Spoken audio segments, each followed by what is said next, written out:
ये हमारे पास different methods होते हैं quantity of cut and fill calculate करने के लिए। इस स्पेसिफिक लेक्चर में हम देखेंगे कि मिड सेक्शन एरिया मेथड को हम यूज़ करके किस तरह रोड का कट एंड फिल कैलकुलेट कर सकते हैं। तो जब भी हम मिड सेक्शनल एरिया मेथड की बात करेंगे और इस मेथड को यूज़ करने के लिए हमारे पास जो फार्मूला होता है, ये स्क्रीन पे भी हमारे पास नज़र आ रहा है। Quantity of earth work is equal to b into d m plus s into d m square into l. अब इसमें ये जो बी है, कैपिटल बी, ये आपको फिगर 7.4 में भी नज़र आ रहा होगा। ये बी आपकी विड्थ ऑफ रोड है। यहाँ पे डी का क्या मतलब हुआ? डी का मतलब है डेप्थ, यानी कि इस टॉप लेयर से इस बॉटम तक का जो डिस्टेंस होगा ये आपकी डेप्थ होगी। अगर आप इन डेप्थ का मीन कंसिडर कर रहे हैं तो वो आपकी डीएम हो जाएगी, यानी कि मीन डेप्थ। अगर आप सिंपल डेप्थ लेंगे वो आपकी सिंपल डी हो जाएगी, यानी कि मैं अगर इस पॉइंट से इस पॉइंट तक डेप्थ लूंगा वो मेरी डी वन हो जाएगी या डी हो जाएगी। और इस पॉइंट से इस पॉइंट तक अगर मैं डेप्थ लूंगा यानी कि राइट शोल्डर पे, तो मेरे पास ये मेरे पास D2 हो जाएगी। अगर मैं इस रोड के सेंटर से इसके बॉटम लोएस्ट पॉइंट के सेंटर तक डेप्थ लूंगा तो ये डेप्थ मुझे इस D1 और D2 की एवरेज कंसिडर करनी पड़ेगी। तो ये जो DM है ये एक्चुअली इसको हम मीन डेप्थ भी बोलते हैं, यानी कि प्रीवियस डेप्थ और सब्सिक्वेंट डेप्थ की एवरेज इज DM। इसमें हमारे पास ये S जो है ये स्लोप है। जब भी हमें मतलब कि इस तरह का सिनेरियो गिवन होगा तो रोड के पर्सपेक्टिव में, तो वहाँ पर स्लोप साइड पर प्रोवाइड अक्सर जगहों पर करनी पड़ जाएगी। तो उस केस में ये जो स्लोप है एस जो आपको शो हो रहा है ये हॉरिजॉन्टल डिस्टेंस होगा, और ये जो वन आपको नज़र आ रहा है ये वर्टिकल डिस्टेंस है। तो ये जो एस की वैल्यू है ये हमें गिवन होगी। तो ये स्लोप को हमने इस तरह करके लिखना है S/1। तो इसमें ये जो S है ये एक्चुअली इस स्लोप में हॉरिजॉन्टल वैल्यू है। ये जो कैपिटल L है, ये कैपिटल L का मतलब हुआ लेंथ ऑफ रोड। ठीक है जी। ये टोटल यानी कि ये क्रॉस सेक्शन यहाँ से स्टार्ट होता है और जहाँ पर एंड होता है उसकी टोटल लेंथ जो है वो उसको हम कैपिटल L से रिप्रेजेंट करते हैं। तो ये हमारे पास मिड सेक्शनल एरिया कैलकुलेट करने का फार्मूला है, मतलब कट एंड फिल कैलकुलेट करने का मिड सेक्शनल एरिया का मेथड है। अब इसके लिए हमारे पास जो हम टेबल बनाएंगे उसके लिए सबसे पहला कॉलम हमारे पास होगा स्टेशंस का या चेनेज का। स्टेशन मतलब कि वो वाला स्पेसिफिक पॉइंट जिस पे आप रीडिंग ले रहे हैं। फिर उसी पॉइंट पे आपकी डेप्थ आ जाएगी, या आपकी अगर अपवर्ड मूव कर रहे हैं तो आपकी हाइट आ जाएगी।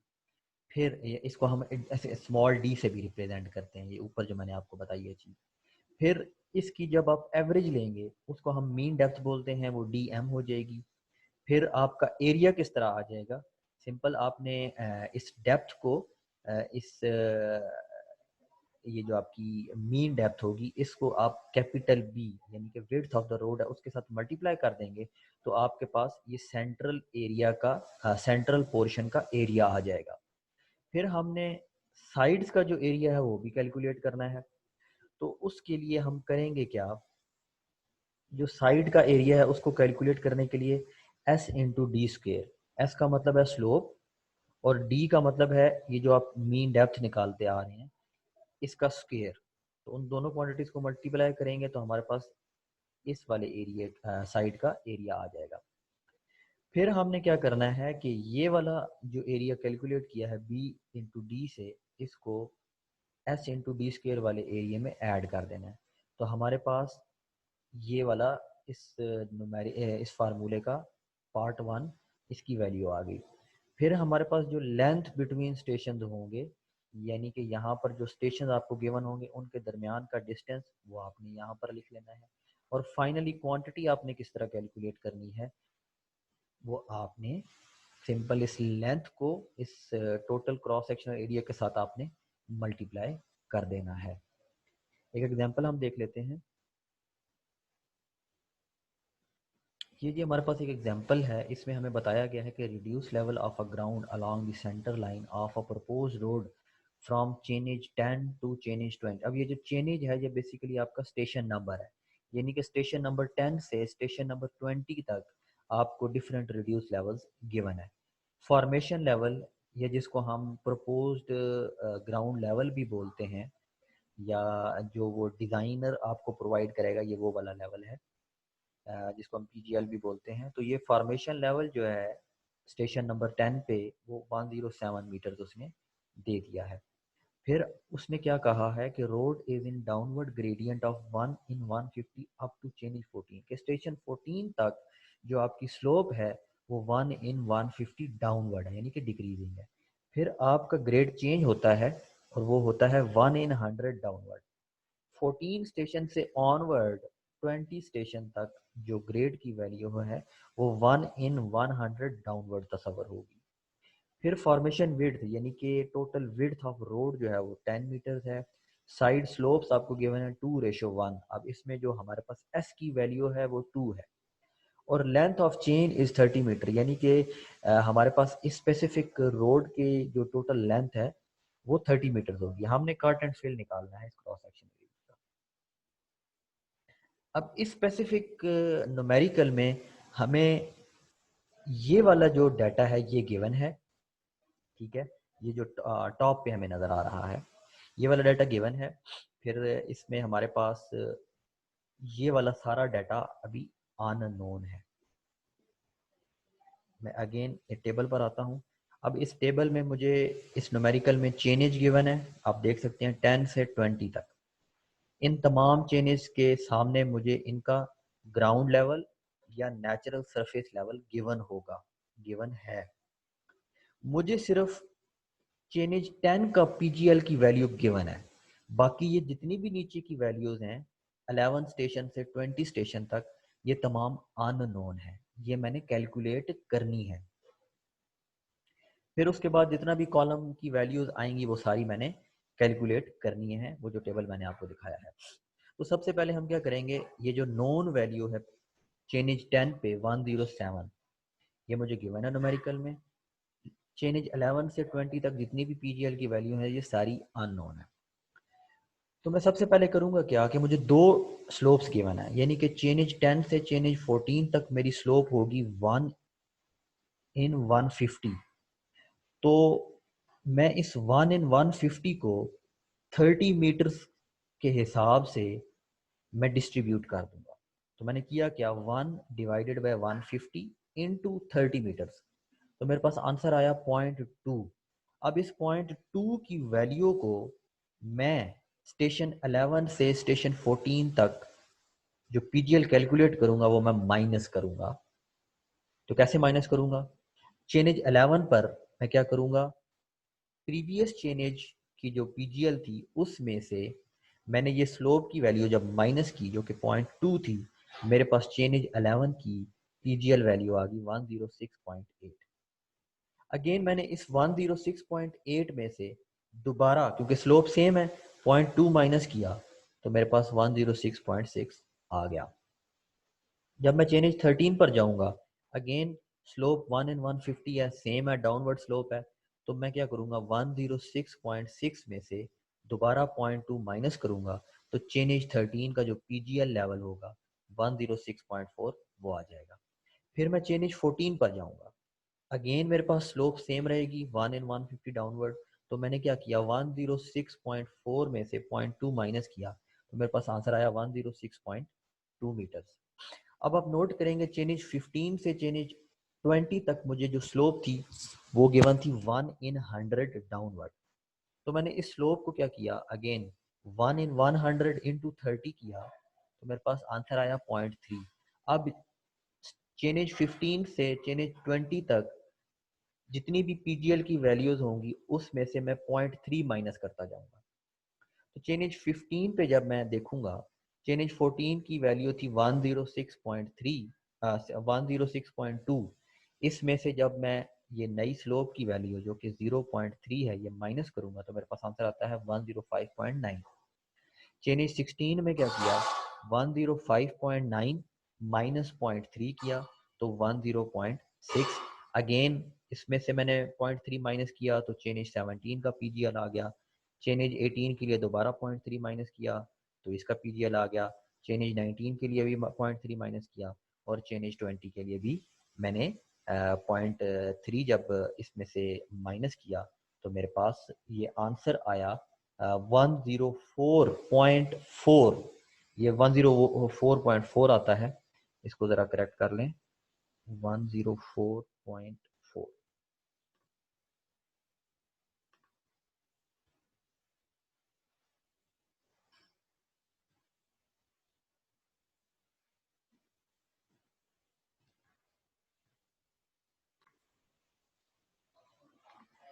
स्टेशन 20 पे मेरे पास पीजीएल आ गया 104.4। अब मैंने हाइट और डेप्थ ऑफ बैंक कैलकुलेट कर लेना है। इस केस में डेप्थ ऑफ बैंक आएगा यानी कि स्मॉल डी की वैल्यू। उसके लिए कैलकुलेट करने के लिए हमारे पास फार्मूला होता है NSL माइनस PGL माइनस मतलब कि कॉलम 2 माइनस कॉलम 3 की वैल्यूज। तो चेनेज 10 पे मैं आऊँगा 105 माइनस 107 तो मेरे पास डेप्थ आ जाएगी -2। तो क्योंकि डाउनवर्ड भी जा रहा हूँ तो इसलिए मैं माइनस फिलहाल इग्नोर कर दूंगा तो 2 लिख दूंगा। जब मैं चेनेज 11 पर आऊँगा तो अगेन मैंने क्या किया 106.8 माइनस 105.6 तो मेरे पास आंसर आया 1.20। सेम चेनेज 20 तक इसी फार्मूला को मैं कैरी ऑन करूंगा तो चेनेज 20 पे मेरे पास आंसर आएगा 1.10। अब आप देख सकते हैं कॉलम 1 में फिल कर चुका हूं। कॉलम 2 आप देखें, आपकी चेनेज जहां से स्टार्ट होती है यानी कि ये फिगर जो मुझे गिवन है इसमें 300 से स्टार्ट होती है और चेन लेंथ मुझे गिवन है 30 मीटर। तो अप टू 20 स्टेशन पे हमारे पास क्या हो जाएगा, चेनेज 10 पे 300 मीटर्स है, चेनेज 11 पे 330 मीटर्स हो जाएगा, चेनेज 12 पे 360 और अप टू चेनेज 20 ये 600 मीटर्स हो जाएगा। तो मेरे पास सेकंड कॉलम भी फिल हो गया, थर्ड कॉलम भी मैं ये फिल कर चुका हूँ ये डेप्थ कैलकुलेट करके। अब फोर्थ कॉलम के लिए मैंने डीएम कैलकुलेट कर लेना है यानी कि मीन डेप्थ। उसके लिए मैंने किया क्या, 10th चेनेज को मैंने खाली छोड़ दिया, 11th चेनेज पर मैं आ जाऊंगा। तो मैंने किया क्या, 2 प्लस 1.2 डिवाइडेड बाय 2 किया तो मेरे पास चेनेज 11 पर आंसर आया 1.60। तो ये सिंपल जो 1.60 आया है ये चेनेज 10 और चेनेज 11 का मीन है या एवरेज है। एवरेज हम किस तरह लेते हैं, मतलब दो क्वांटिटीज यानी कि चेनेज 10 की वैल्यू जो है वो 2 प्लस चेनेज 11 की वैल्यू और divided by number of quantities हमारे पास है 2। तो आंसर आया 1.60। चेनेज 12 के लिए मैंने क्या किया, 1.20 प्लस 1.16 डिवाइडेड बाय 2 तो मेरे पास आंसर आ गया 1.18। चेनेज 13 के लिए मैंने क्या किया, 1.16 प्लस 0.50 डिवाइडेड बाय 2 तो चेनेज 13 का आंसर आ जाएगा 0.83। चेनेज 14 के लिए मैंने क्या किया, प्रीवियस जो चेनेज 13 की वैल्यू थी 0.50 प्लस 0.78 डिवाइडेड बाय 2 तो आंसर मेरे पास क्या आया 0.64। इसी तरह चेनेज 15 के लिए मैंने क्या किया, 0.78 प्लस 1.60 डिवाइडेड बाय 2 आंसर मेरे पास आएगा 1.19। तो अप टू चेनेज 20 तक मैं तमाम जो मीन डेप्थ होंगी या एवरेज डेप्थ की वैल्यूज होंगी वो मैं कैलकुलेट कर लूंगा। तो चेनेज 20 के लिए मैंने क्या किया, 0.70 प्लस 1.10 डिवाइडेड बाय 2 आंसर आया 0.90। अब मैंने क्या किया, सेंट्रल एरिया कैलकुलेट करना है। सिंपल, विड्थ ऑफ रोड मुझे क्वेश्चन में गिवन थी 10 मीटर और ये मीन डेप्थ मैं कैलकुलेट कर चुका हूं। तो इस मीन डेप्थ वाली वैल्यूज को मैं डायरेक्टली 10 से मल्टीप्लाई करता जाऊंगा तो मेरे पास हर चेनेज के कॉरस्पॉन्डिंग मेरे पास सेंट्रल एरिया आता जाएगा। चेनेज 11 के लिए क्या किया, मेन डेप्थ थी 1.60, इसको 10 से मल्टीप्लाई किया तो मेरे पास आंसर आया 16 मीटर स्क्वायर। 12 के लिए मैंने क्या किया, 1.18 को 10 से मल्टीप्लाई किया तो 11.80 आया। सेम इन्हीं स्टेप्स पे आप करेंगे तो 20 स्टेशन तक आपका आंसर आपके पास जो सेंट्रल एरिया है वो आ जाएगा। अगला आपने साइड एरिया कैलकुलेट करना है। साइड एरिया के लिए आपने स्लोप को मल्टीप्लाई कर देना है इस जो मीन डेप्थ है इसके स्क्वेयर्ड वैल्यू के साथ। स्क्वेयर्ड वैल्यू का मतलब क्या हुआ, 1.60 स्क्वेयर, इसकी जो आंसर आएगा उसको आपने एस से मल्टीप्लाई कर देना है। एस मेरे पास गिवन है 2, तो आपने ये जब मल्टीप्लाई किया तो आपके पास आंसर आया 5.12। स्टेशन 12 के लिए मैंने क्या किया, अगेन मैं पिछले मीन डेप्थ वाले कॉलम पर गया, 1.18 वाली वैल्यू का स्क्वायर रूट लिया और उसको मैंने एस वाली वैल्यू के साथ मल्टीप्लाई कर दिया, तो मेरे पास चेन एज 13 का साइड एरिया आ गया। सेम इसी फार्मूले को आप यूज करेंगे और चेन एज 20 तक हम ये कार्रवाई करेंगे। चेन एज 20 पे मैंने क्या किया, मीन डेप्थ थी मेरे पास 0.90, तो इस मीन डेप्थ का मैंने स्क्वायर ले लिया, 0.90 स्क्वायर ले लिया और उसको मैंने सवाल में जो एस की वैल्यू गिवन थी उसके साथ मल्टीप्लाई कर दिया, तो मेरे पास आंसर आया 1.62 मीटर स्क्वायर। अब आपने टोटल सेक्शनल एरिया क्या किया, ये जो सेंट्रल एरिया मैंने कैलकुलेट किया था इसको साइड एरिया में ऐड कर देना है। यानी कि चेन एज 11 के लिए मैंने क्या किया, 16 प्लस 5.12। 12 चेन एज के लिए मैंने क्या किया, 11.80 प्लस 2.78। चेन एज 13 के लिए मैंने क्या किया, 8.30 plus 1.38 is equal to 9.68। Same इन्हीं स्टेप्स पे मैंने अप टू 20 चेन एज तक मैं एरिया कैलकुलेट कर लूंगा। अब मैं ये देखा कि चेन एज 11 से चेन एज 12 तक मेरे पास जो डिस्टेंस है वो 30 मीटर है। जितने भी मेरे पास स्टेशन गिवन है सबका सेंट्रल डिस्टेंस मुझे सवाल में गिवन है 30 मीटर है, तो मैंने सबका 30 मीटर देख लिया। अब मैंने फाइनल क्वांटिटी किस तरह कैलकुलेट की, मैंने फाइनल क्वांटिटी के लिए ये वाला फार्मूला रखा, मल्टीप्लाई बाय एल। तो मैंने ये जो मेरे पास आंसर आया टोटल सेक्शनल एरिया, इसको मैंने इस लेंथ के साथ मल्टीप्लाई कर दिया तो मेरे पास कट या फिल आ जाएगा। अगर तो मेरे पास जो आपका मीन डेप्थ थी वो माइनस में आ रही थी तो आपकी क्वांटिटी कट फिल में आएगी, और अगर आपकी मीन डेप्थ की वैल्यू पॉजिटिव आ रही थी तो आपका यहाँ पर जो फाइनल आंसर आएगा वो आपने कट में लिखना है। इस स्पेसिफिक न्यूमेरिकल में हमारी जो मीन डेप्थ थी वो माइनस में आ रही थी, इसीलिए मेरे पास ये जो क्वांटिटी आएगी ये फील्ड में आएगी, इसको हम बैंकिंग भी बोलते हैं। तो ये जितनी भी वैल्यूज मेरे पास हैं ये सारी माइनस में थी इसकी मीन डेप्थ, इसीलिए ये सारी वैल्यूज बैंकिंग वाले कॉलम पर आ जाएंगी। और ये बैंकिंग वाला कॉलम या फिलिंग इसको बोलते हैं, ये किस तरह कैलकुलेट हुआ, सिंपल आपने जो एरिया कैलकुलेट किया हुआ था उसको टोटल लेंथ के साथ मल्टीप्लाई कर देना है। यानी कि अगर मैं चेन एज 12 की बात करूं तो एरिया था 14.58 और लेंथ थी मेरे पास दो स्टेशन के बीच वो 30 थी। इन दो क्वांटिटीज को मैंने जब मल्टीप्लाई किया तो मेरे पास बैंकिंग या फिलिंग की क्वांटिटी आई 437.4 मीटर क्यूब। अब अप टू 20 चेनेज तक आपने सेम यही फार्मूला लगा के क्वांटिटीज कैलकुलेट करनी, और टोटल यानी कि इन तमाम क्वांटिटीज को ये बैंकिंग वाले कॉलम पे या फिलिंग इसको बोलते हैं, इनको जब आप ऐड करेंगे तो टोटल फिल मेरे पास कितना आएगा, 13.6 मीटर क्यूब। जब हमने ये सारा कैलकुलेट कर लिया तो हमें इसकी रोड की प्रोफाइल भी ड्रॉ करनी होती है, तो उसके लिए या तो हम ऑटो कैड को यूज कर लेते हैं या हम एक्सेल को यूज कर लेते हैं। अगर हम एक्सेल को यूज करते हैं तो एक्सेल को यूज करके हमारी जो एक्स एक्सिस होंगी उस पे हमने रिड्यूस्ड डिस्टेंस की वैल्यूज प्लॉट करनी है, और वाई एक्सिस पे हमने रिड्यूस लेवल्स या ये जो कट या फिल की वैल्यूज आएंगी वो प्लॉट कर देनी है, और इनके बीच हमने एक ग्राफ ड्रॉ कर लेना होता है। अब ये जो स्पेसिफिक ग्राफ है ये जो मैंने पीछे एग्जांपल सॉल्व किए इससे रिलेटेड नहीं है, ये एक और वैल्यूज मैंने एज्यूम की थी उसकी बेस पे ये एक्सेल पे एक ग्राफ बनाया था। एक्स एक्सिस पे आप देख सकते हैं हॉरिजॉन्टल डिस्टेंसेस या रिड्यूस डिस्टेंसेस हैं, और वाई एक्सिस पे रिड्यूस लेवल या हमने जो कट एंड फिल की वैल्यूज कैलकुलेट की हैं वो आ जाएंगी, और इनके दरमियान ये मेरे पास एल सेक्शन या प्रोफाइल बन जाएगी। इसमें जो जो येलो आपको लाइन नजर आ रही है ये मेरे पास पीजीएल रिप्रेजेंट कर रहा है, यानी कि प्रोपोज्ड ग्राउंड लेवल की वैल्यूज, और ये जो ग्रे कलर्ड में लाइन नजर आ रही है ये नेचुरल सरफेस लेवल या एनएसएल की वैल्यूज हैं, यानी कि नेचुरली जो ग्राउंड की एग्जिस्टिंग फीचर्स हैं ये वो वाली वैल्यूज हैं।